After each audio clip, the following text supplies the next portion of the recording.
जय श्री राम, जय श्री बालाजी महाराज। पूजा के स्थान को किस प्रकार से जागृत किया जा सकता है? अपने घर के मंदिर में किस प्रकार से ऊर्जा उत्पन्न हो सकती है? क्या आपको पता है आप अपने घर के मंदिर को भी जागृत कर सकते हो और वहां का वातावरण इस प्रकार से कर सकते हो कि वहां पर ऊर्जा महसूस होए आपको।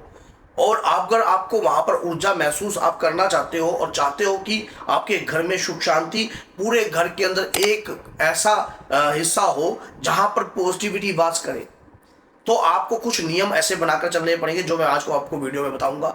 और कुछ इस तरीके से कार्य करना पड़ेगा, आपका वो हिस्सा ऐसा हो जाएगा कि वो स्थान ऐसा हो जाएगा जो पॉजिटिविटी से भरा हुआ होगा। नेगेटिविटी वहां पनप नहीं पाएगी, गंदी शक्तियां वहां पर घुस नहीं सकती और बाहर से अंदर एंट्री भी नहीं हो सकती अगर आपका पूजा का स्थान जागृत हो जाता है।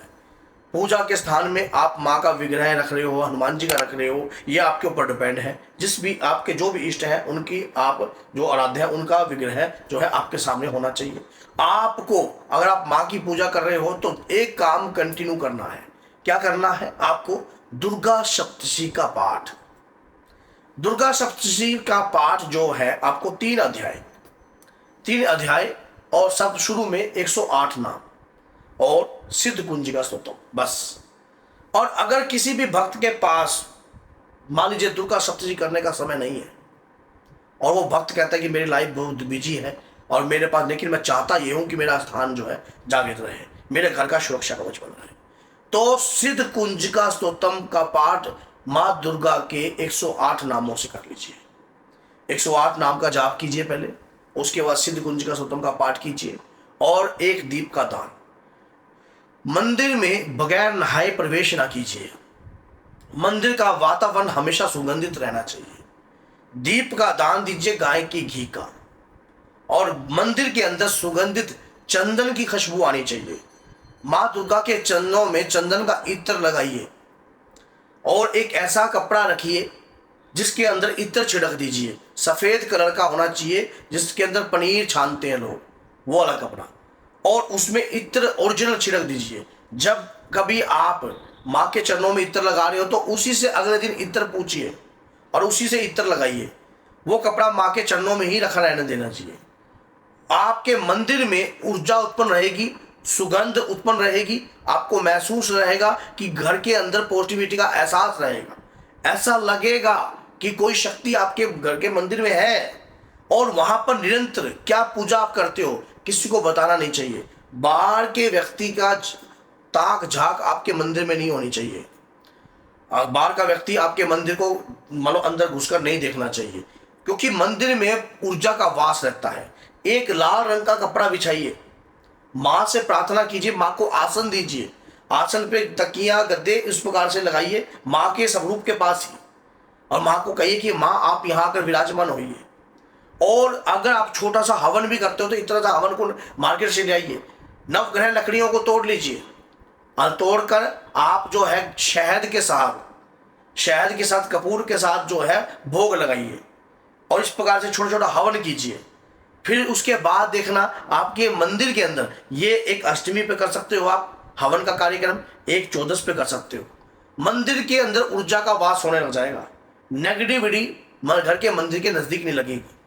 और अगर आपके बच्चे जैसे कहना नहीं मान रहे हैं, कुछ भी नहीं मान रहे हैं, जब आप पूजा करते हो, पूजा करने के बाद जो है जब वो हवन कुंड आप कर रहे हो, उसी हवन कुंड को उठाकर या बच्चों को वहां बुलाकर उनको झाड़ा लगाइए हवन कुंड, उसी हवन की धूनी से, ताकि वो जगह जगह जाते हैं, अंदर जाते हैं, बाहर जाते हैं, कहीं जाते हैं, ताकि उनके शरीर के ऊपर कोई नकारात्मकता टिक ना पाए, उनके शरीर के नजदीक ना लग पाए। अपने बच्चों को ये झाड़ा जो है जरूर लगाना चाहिए। अपने बालों में भी वो हवन की धुनी जरूर देनी चाहिए। जब वो नवग्रह की लकड़ियों को तोड़कर शहद के साथ जो आप लगा रहे हो, और कोई भोग नहीं लगाना, सिर्फ शहद के साथ माँ दुर्गा को शहद के साथ जो है भोग लगाइए इस प्रकार से, और नवग्रह की लकड़ियों के साथ आपके मंदिर में एक ऊर्जा जो है जागृत हो जाएगी मंदिर में। और जब आपको पता है जब मंदिर का वातावरण बदलेगा तो पूर्ण घर का वातावरण बदलने लगता है। घर के अंदर बाहर से कोई चीज अंदर प्रवेश नहीं करती है। क्यों? इस घर के अंदर जो है सकारात्मक भोग लग रहा है, प्रतिदिन लग रहा है, रोजाना पूजा हो रही है, मंदिर के अंदर सुगंध है, और जो गंदी एनर्जी होती है उनसे ये चीजें नहीं चली जाती। वो इन चीज़ों को सूंघ नहीं सकती है। जिस प्रकार से मांस, मदिरा या कहीं पे मच्छी बाजार होता है, तो एक वैष्णव आदमी जब वहां जाता है तो जो वो बदबू होती है वो हमें तंग करती है। इसी प्रकार से जो गंदी एनर्जी होती है, जो नेगेटिविटी होती है, वो उस प्रकार की सुगंध और उस प्रकार की जो मंदिर में ऊर्जा होती है, ऐसी चीजों को वो झेल नहीं पाती है। तो आप अपने बच्चों का जिस प्रकार से इस प्रकार से कार्य करोगी तो ये करोगे तो आपके बच्चों के ऊपर कोई नेगेटिविटी नहीं रहेगी। अगर आप हनुमान जी का विग्रह है आपके सामने तो सुंदरकांड का पाठ कर सकते हो। सुंदरकांड का पाठ किसी भक्त के पास नहीं है समय, तो आप राम रक्षा स्तोत्रम कर सकते हो, राम स्तुति का भी पाठ कर सकते हो। कंटिन्यू माना जाता है कि राम स्तुति का पाठ कर कर हनुमान चालीसा करने से भी पॉजिटिविटी आती है। और इसी प्रकार से नवग्रह का हवन गुड़ और चने के साथ, लकड़ी के साथ और गुड़ और चने का प्रयोग उसमें कर सकते हो। तो इससे लाभ तो आपको ही होगा और उसके बाद आपके मंदिर का माहौल बदल जाएगा। लेकिन नियम आपको बनाने पड़ेंगे। मंदिर में बगैर नहाए प्रवेश नहीं करना है। और यहाँ तक कि आप जब सुबह उठते हो तो पर्दा खोलकर स्वयं पहले अपने इष्ट आराध्य के दर्शन करो, ताकि उनकी कृपा सदैव आपके ऊपर वास करती रहे। आप किसी और का स्वरूप मत देखो, सीधा आओ अपने घर के मंदिर में प्रणाम करो। पहले अपने देवी देवताओं का स्वरूप देखिए, उसके बाद देखिए आपके शरीर पे सारा दिन पॉजिटिविटी का वास रहेगा, नेगेटिविटी आपके शरीर पर हैवी नहीं रहेगी। और यहाँ तक कि आपको खुद खुशी महसूस होगी कि आप जो पूजा पाठ नियम से कर रहे हो उससे आपको लाभ उत्पन्न हुआ है। मैंने ये वीडियो बनाई है, किसी भक्त ने मुझे कहा कि गुरुजी अगर हम अपने मंदिर को जागृत कर लें तो क्या क्या बुराई है। मैंने कहा कोई बुराई नहीं। नित्य नियम करने वाले पाठ से और ये नित्य नियम जो पूजा याचना हम करते हैं उससे ऊर्जा का वास तो होता है और तो कृपा भी होती है। और उसके बाद आप एक जल का पात्र भर के रखिए, पूरे घर में छिटा दीजिए। और वो जो हवन है जो आपने जल प्रज्वलित किया है वो अमावस्या पर, पूर्णिमा पर नहीं, पूर्णिमा पर, पूनम पर, चौदस पर, अष्टमी पर, इस प्रकार से आप पूरे घर में उस हवन की धुनी को भी कर सकते हो। और पूरे घर में हर जगह हर कोने पर आपके पूर्ण घर पे कृपा होएगी। तो ये कार्य, छोटे छोटे कार्यों से भी ऊर्जा प्राप्त होती है। हमें पता नहीं लगता कि इनसे कितनी ऊर्जा प्राप्त हो गई। लेकिन कई बार एक भक्त मेरे पास आया और उसके शरीर पर पेशी आ गई, मान लीजिए प्रेत आ गया। प्रेत आकर बोलने लगा, स्वयं कहता है कि ये तो घर के अंदर जो है डेली हवन प्रक्रिया करता है। मेरा दम घुट गया गुरुजी, मुझे निकलना पड़ा वहां से।